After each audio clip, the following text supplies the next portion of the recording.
অনেক শুনেছেন আমাদের ব্যাপার নিয়ে, আর তখন অর্ডারটা দিয়েছে কি সবাইকে ইন্টারিমে বেলে ছাড়া হোক। বিধান ভবনে ভাঙচুরের অভিযোগে চলতি মাসের ৩ তারিখ গ্রেফতার হয়েছিলেন বিজেপি নেতা রাকেশ সিং। ১৫ দিনের মধ্যেই জামিন পেলেন তিনি।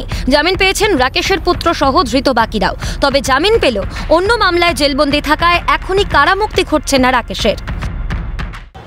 বিধান ভবন ভাঙচুরের ঘটনায় রাকেশ সিং সহ মোট ৮ জন অভিযুক্ত ছিল এবং সেই এন্টালি থানায় অভিযোগ দায়ের হয়। সেই মামলার ভিত্তিতে রাকেশ সিং এবং তার ছেলে সহ মোট ৮ জনকে গ্রেপ্তার করে এন্টালি থানার পুলিশ এবং সেই মামলার প্রেক্ষিতে শিয়ালদা আদালতে আজ সেই মামলার শুনানি ছিল।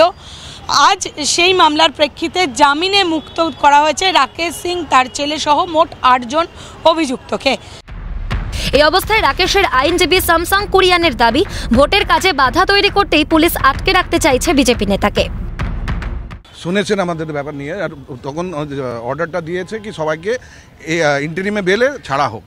পুলিশরা ওরা চাইছে কি ও ভিতরে হোক, ওকে ছাড়া দেবে না। কেন দেবে না? কেন ইলেকশন সামনে, ইলেকশনের জন্য যদি উনি কাজ করবে, ওই কাজের জন্য বাধার জন্য উনি ভিতরে রাখার ওরা চেষ্টা করছে, চেষ্টা করছে কি ওইখানে থাকবে, সো দ্যাট উনি বাইরে এসে কাজ করতে পারবে না।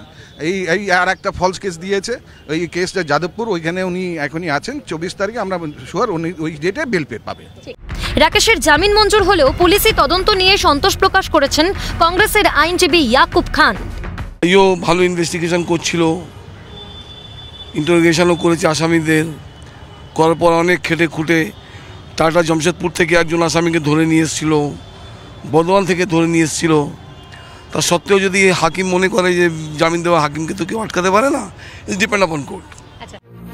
উল্লেখ্য, বিহারে রাহুল গান্ধীর ভোটার অধিকার যাত্রার সময় প্রধানমন্ত্রী নরেন্দ্র মোদীর মায়ের নাম করে কুরুচিপূর্ণ মন্তব্য করায় গত মাসের 29 তারিখ ভাঙচুর করা হয় প্রদেশ কংগ্রেসের দফতর বিধান ভবন। তবে আজ বিধান ভবন ভাঙচুরের ঘটনায় এন্টালি থানার যে মামলা ছিল তাতে জামিনে মুক্ত পেয়েছে রাকেশ সিং তার ছেলে সহ মোট ৮ জন। ক্যামেরায় সায়ন্তন চক্রবর্তীর সাথে অভিরূপা হাজরা, ক্যালকাটা নিউজ।